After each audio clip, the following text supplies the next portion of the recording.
Hola, ¿qué tal? Bienvenido, estimado estudiante. Los saluda cordialmente la maestra Fabi Azucena Aguilar Farrera en nuestra segunda sesión sobre la materia de garantías individuales. Como bien recordamos, en la primera sesión hicimos un bosquejo del concepto de esas garantías individuales que se reconocen en nuestro país y sobre todo que actúan en defensa y en protección a los derechos que poseen las personas. Lo analizamos desde un punto de vista de personas físicas y personas colectivas como son las personas morales. Debemos de recalcar que nuestra Carta Magna se divide en dos, en la parte orgánica y en la parte dogmática. La parte dogmática es la primera parte de nuestra Constitución, la cual abarca estas garantías individuales, desde el artículo 1 hasta el artículo 29.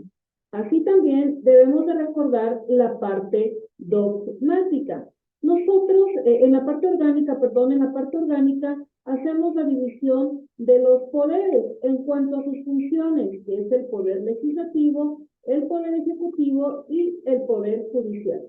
Debemos de tomar en consideración que existen principios constitucionales dentro de estos artículos mencionados, que poseen características únicas en el aspecto de la protección de aquella persona que bien entra a nuestro territorio nacional o que bien posee dentro del artículo 1 al 29 los requisitos esenciales como es nuestra nacionalidad para gozar completamente de estas garantías individuales. A excepción, como bien lo menciona esta reglamentación y las facultades de la misma, a excepción que por procedimiento judicial sea alguna suspensión, se suspenda alguna de sus garantías, o bien se proceda al igual la provisión temporal, como lo hemos visto.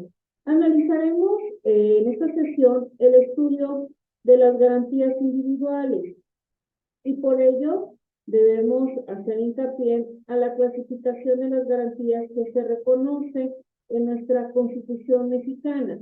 Es por ello, de estas garantías individuales debemos de considerar las siguientes.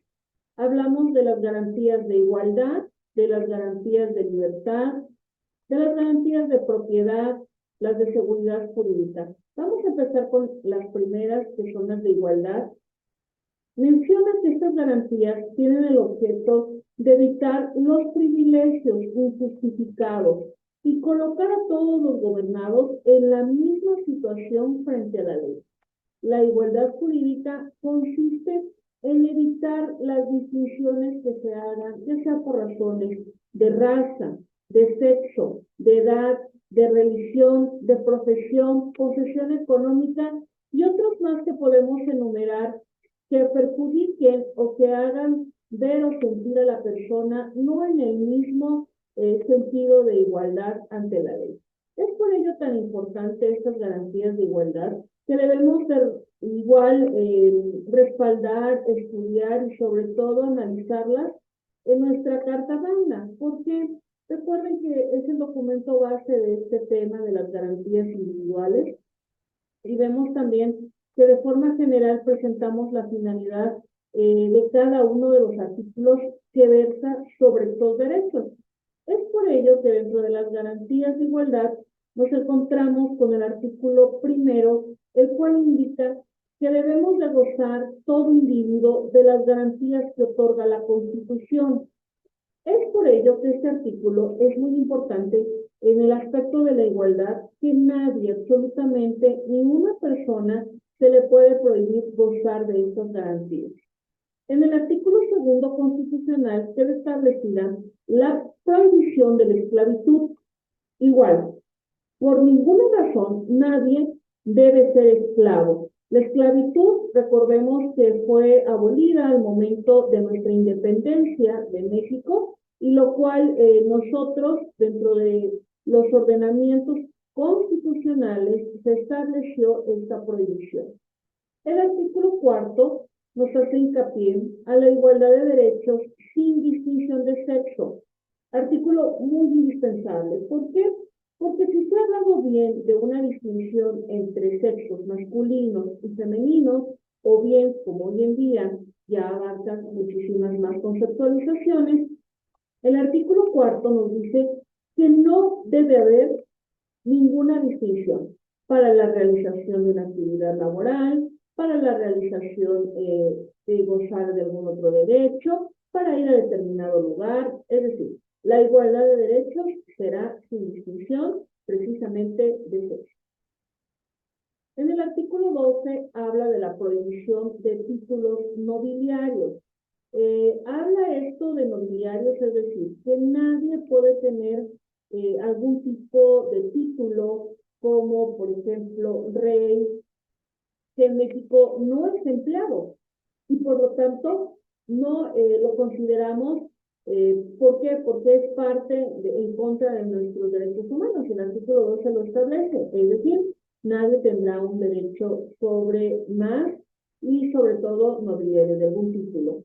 El artículo 3 habla sobre la prohibición de fueros. Esta prohibición de fueros también es importante para nosotros como garantía individual.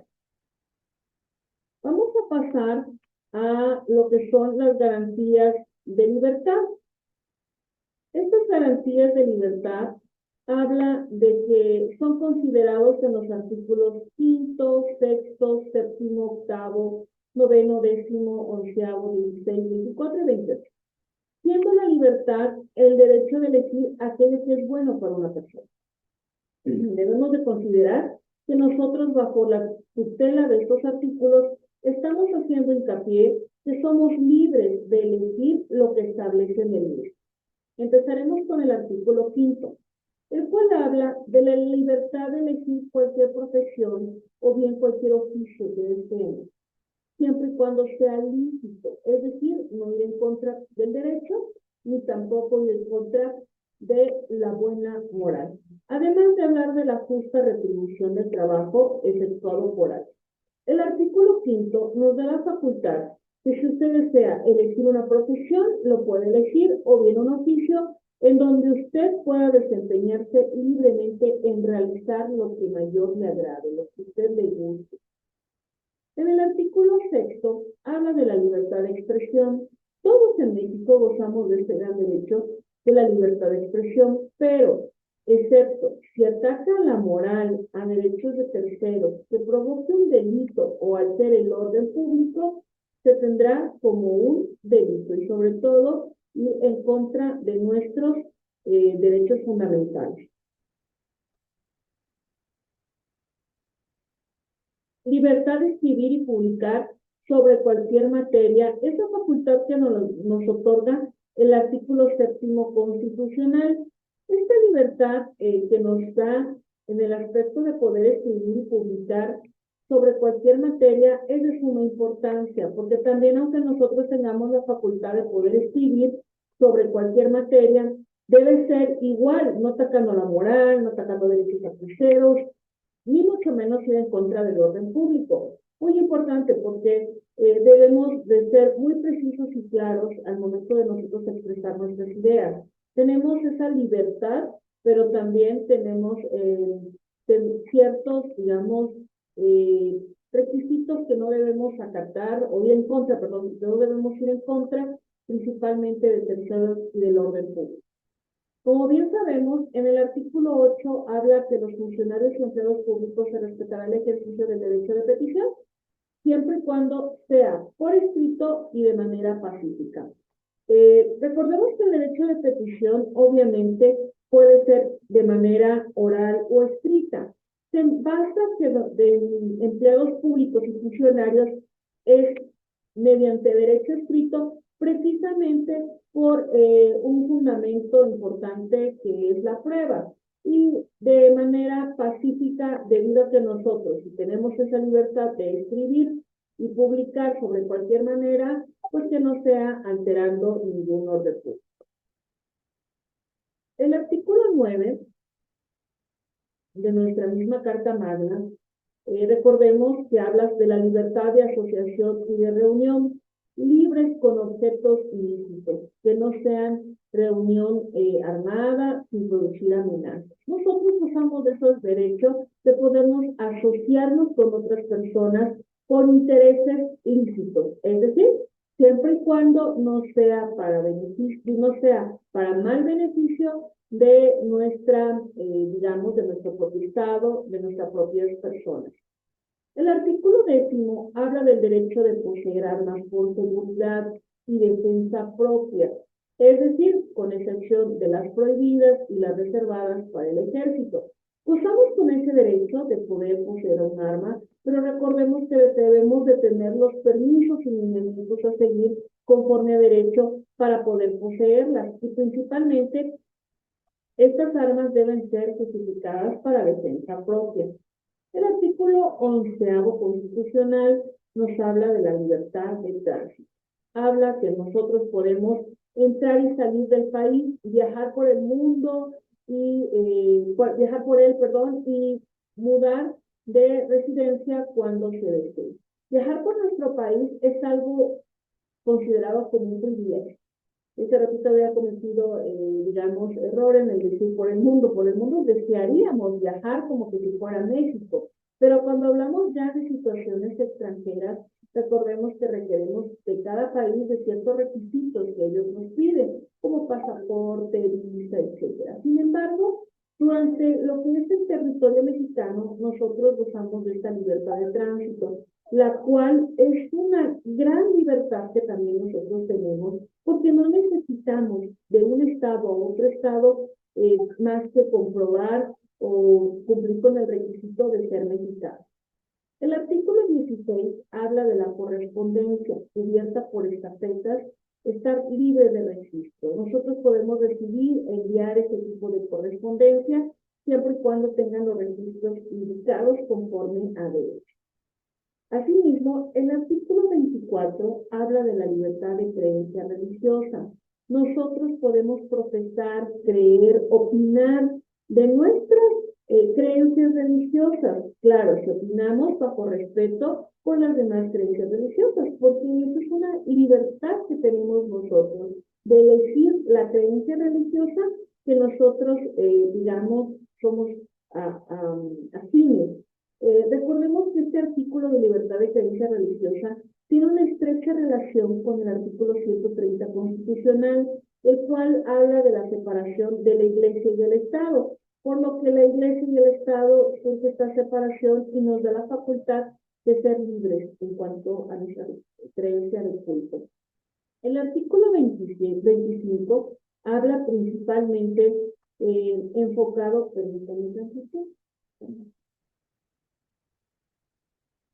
habla enfocado a la prohibición de monopolios. ¿Qué son los monopolios? Es el acaparamiento de un determinado producto que solo una empresa goza con ese privilegio de poder ejecutarlo, ¿no? En realidad solo existe en la Constitución marcado como realmente aquel que sí está autorizado, como por ejemplo Comisión Federal de Electricidad y Petróleos de México, que son aquellas empresas, compañías que nosotros podemos tener como monopolios en el aspecto, ejemplo, de la producción, manejo de energía y lo que es la explotación petrolera. Pero bien, nosotros estamos hablando de esta prohibición de monopolios, que si usted gusta, en cualquier tipo de mercado puede realizar, digamos, ser comprador, vendedor, pero siempre y cuando no existe una restricción, es decir, usted no puede solo un solo producto, no, es decir, todos tenemos derecho de gozar de que no seamos monopolizados, es decir, que no existan solo determinadas marcas para determinados productos, a excepción de lo comercial.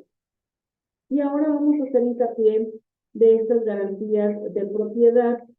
Esta clasificación aplica únicamente para el artículo 27 constitucional. La propiedad de las tierras y aguas nacionales corresponde originalmente a la nación, la cual ha tenido y tiene el derecho de transmitir el dominio de ella a los particulares, constituyendo la propiedad privada. La expropiación solo será de utilidad pública y bajo indemnización. Estas garantías de propiedad me dicen que la nación tiene el dominio de nuestro territorio. pero la cual nos consagra a los particulares gozar de propiedad privada, ya sabemos, mediante requisitos legales como el pago del catastro, como también la expropiación, que es un término del artículo 27, que es por utilidad pública. Nadie puede llegar a expropiar su territorio si no se comprueba que es bajo utilidad pública y obviamente debe ser indemnizado. Supongamos que es para el beneficio de la construcción de una carretera, en donde usted, su terreno, su propiedad, puede apoyar a que esta carretera sea más amplia, entonces se le hará el conocimiento de su utilidad pública y se le indemnizará lo correspondiente. Garantías de seguridad jurídica. Estos son derechos y principios de protección a favor del gobernado. En el artículo 14 señala que a ninguna ley se le dará efecto retroactivo en perjuicio de persona alguna. Nadie podrá ser privado de la vida, de la libertad, de sus propiedades, a menos que llegue a esto por algún delito, como les mencionaba, ¿verdad? Que por al estar sometido a algún juicio, alguna litis, pues se suspenden temporalmente las garantías individuales. Que la ley debe ser aplicada exactamente como lo es y que las sentencias deberán ser según la interpretación de la ley, y si no lo hubiera, sería por el derecho. El artículo 15 menciona: no se puede extraditar reos políticos ni delincuentes del orden común que hayan estado en el término de esclavos en otro país, ni la celebración de convenios en virtud de alterar sus garantías y derechos establecidos. Muy importante para protección de todos nosotros. En el artículo 16 prohíbe el que la autoridad quiera molestar a alguien o irrumpir en su casa sin una orden judicial, la cual no podrá ser expedida a menos que haya alguna denuncia. Las visitas domiciliarias están permitidas, pero solo para evitar el cumplimiento de las normas. Es por ello que en el artículo 17 menciona que nadie, absolutamente nadie, puede hacerse justicia por sí mismo, ni ejercer violencia para reclamar sus derechos, pero se tiene derecho a recibir justicia gratuitamente. Nadie puede ser aprisionado por deudas de carácter civil. En el artículo 18 habla que solo habrá lugar a prisión preventiva por delito que merezca pena corporal. Los gobiernos de la Federación y los estados van a garantizar el sistema penal. La Federación y los gobiernos de los estados establecerán instituciones para menores infractores. En el artículo 19 habla, 19, que ninguna detención podrá sobrepasar los 3 días sin haberse declarado, digamos, auto de vinculación a procesos, y principalmente comprobar que realmente es un delito. Habla de la Constitución mexicana. En el artículo 20 consagra 10 garantías de seguridad de todo procesado: libertad bajo fianza, derecho a no declarar en su contra. Recuerden también la presunción de inocencia, derecho a conocer el delito que lo causa, en quien lo causa, derecho a tener un careo con los testigos que declaren, que reciba los testigos y las pruebas que ofrezcan, ser juzgado en audiencia pública, que le faciliten todos los datos, ser juzgado, poder defenderse. No se podrá prolongar la prisión por ninguna causa digamos, por cosa de dinero, y tampoco la prisión preventiva. Artículo 21, solo la autoridad judicial podrá imponer pena. Muy bien. El artículo 23, ningún juicio criminal deberá de tener más de 3 instancias. Nadie puede ser juzgado más de una vez por el mismo delito. Queda prohibida la práctica de absorber la instancia. Y este artículo 29, el artículo 29, cual es de muy importancia también, en hablar de la suspensión de las garantías individuales. En caso extraordinario, es decir, en caso de guerra o situaciones que atenten contra nuestra sociedad, tal suspensión será en determinados lugares o todo el país por tiempo limitado. Importante en ello lo que establecen nuestras garantías individuales, derechos humanos, en nuestra Constitución de 1917. Ahora bien, siguiendo nuestra planeación,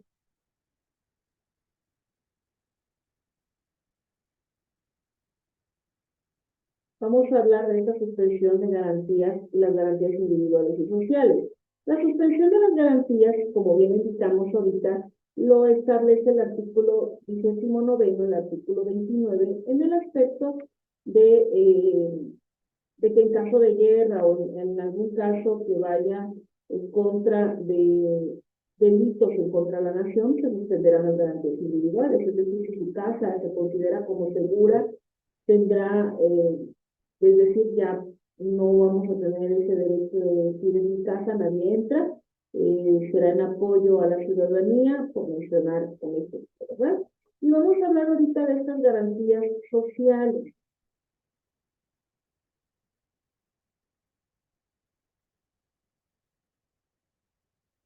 Dice que por primera vez en la historia las garantías sociales adquirieron rango constitucional en México, luego de que la revolución iniciada en 1910 diera lugar a la promulgación en 1917 de una nueva constitución destinada a satisfacer los reclamos populares que habían originado el conflicto armado.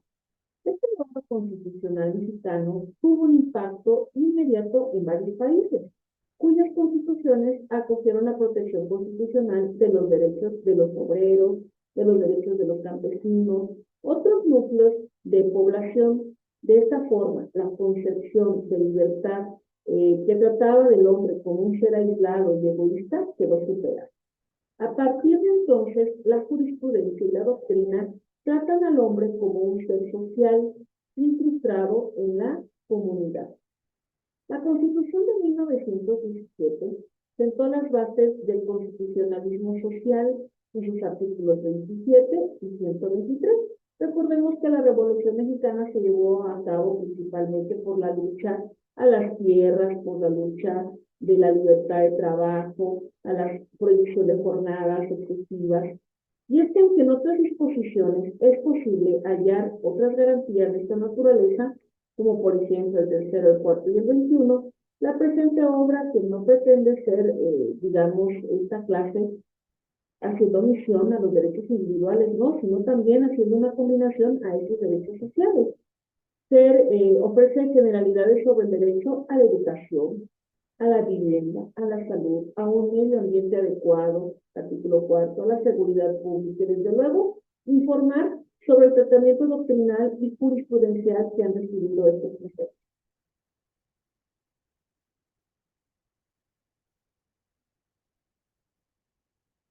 Como resultado de la Revolución Francesa, que es otro antecedente de estos derechos sociales, el hombre fue concebido jurídicamente de modo individualista. Se le consideró abstracto, aislado y teóricamente igual a los demás. Y dicha imagen burguesa se plasmó en la Declaración de los Derechos del Hombre y del Ciudadano.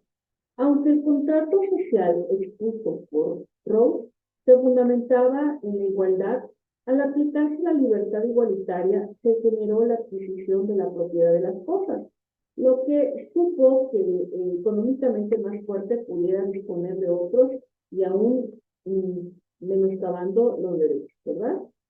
Entonces vamos a ver que estos derechos humanos sociales, como en el artículo 3, 27 y 123, habla que el Estado social de derecho es aquel abocado a satisfacer las necesidades colectivas de la comunidad como resultado de las exigencias de una mayor seguridad económica y justicia social que han quedado concretadas en los derechos sociales.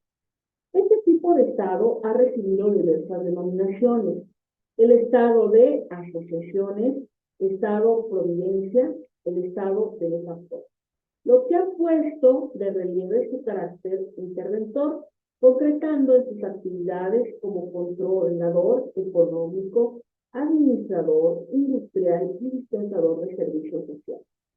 Y ahora, bien, independientemente de cómo se ha llamado, lo cierto es que este tipo de Estado surgió al incrementarse su participación en los ámbitos sociales y económicos. El nacimiento del Estado social de derecho ha implicado el fin del esquema clásico que dividía las constituciones en una parte dogmática y otra orgánica.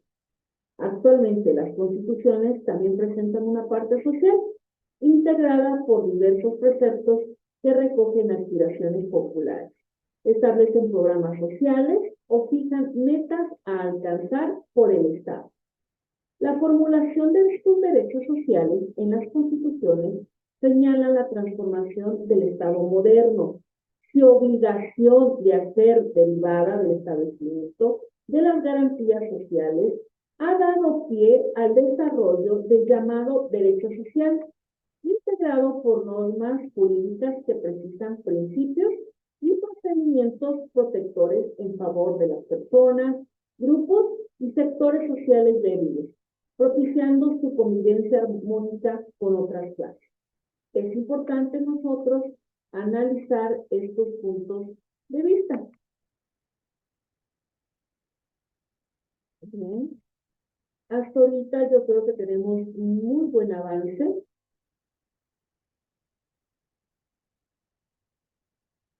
Con lo cual es tiempo de pasar ya. Algunos de estos artículos nosotros ya los simplificamos ahorita que vimos el desarrollo de estas garantías individuales, que también hace una combinación, como por ejemplo la garantía individual de la posesión de una propiedad, lo tenemos también como una garantía social, porque nosotros tenemos ese derecho de convivir con otras personas, como el derecho a la educación, como el derecho de un trabajo en una organización, en una empresa, resulta muy importante.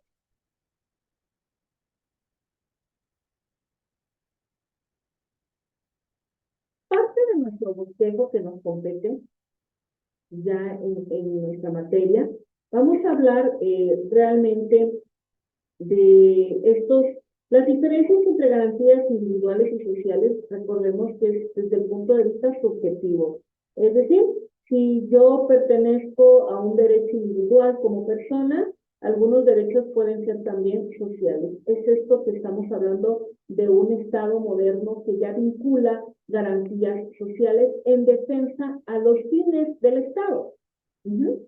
Y por lo tanto vamos a hablar también dentro de esta suspensión de garantías del juicio de amparo.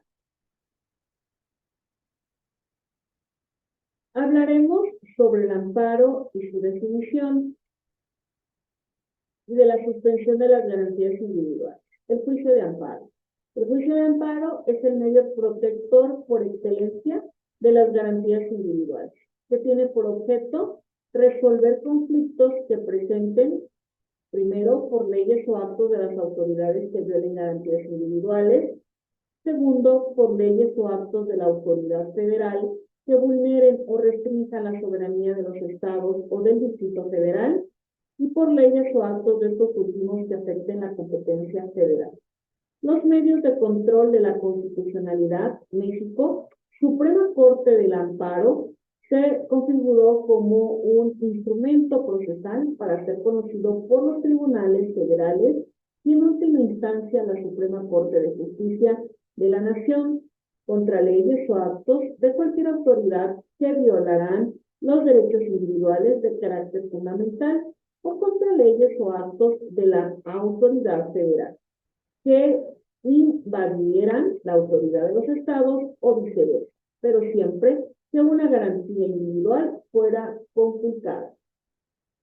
La Constitución es el objeto de la tutela que el amparo brinda al gobierno.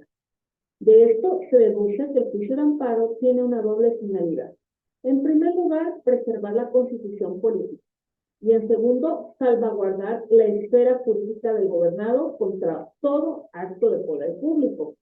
Por eso resulta muy importante analizar que debemos proteger la tutela de la libertad personal, combatir leyes inconstitucionales, ser un medio de impugnación de sentencias judiciales, reclamar actos y resoluciones de la administración, proteger los derechos sociales de los campesinos sometidos al régimen de reforma agraria y especies.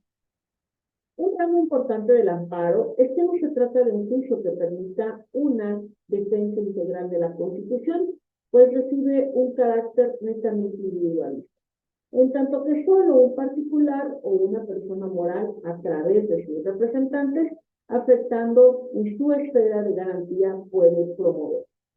¿Sí? Si afecta, lo promueve.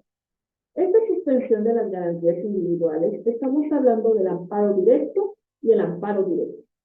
El amparo directo únicamente funciona para impugnar sentencias o resoluciones que pongan fin a un juicio. Y el amparo indirecto habla de que todos los demás actos que no sean una sentencia o resolución de un juicio se impugnará a través del amparo indirecto. Dada la interpretación que ha recibido las garantías individuales contenidas en los artículos 14 y 16, asimismo como su fundamento constitucional, también es importante, habla que las garantías individuales protegen a todos los habitantes que se encuentran en el territorio mexicano y consistentes en el respeto a los derechos del hombre y la mujer, mismos que están constituidos por la facultad de los individuos para disfrutar de igualdad, de libertad, de prosperidad y seguridad. Estas garantías sociales hacen referencia al derecho al trabajo, al derecho agrario, al derecho de la educación, derecho a la protección de la salud, desarrollo social, planeación democrática y eliminación de monopolios.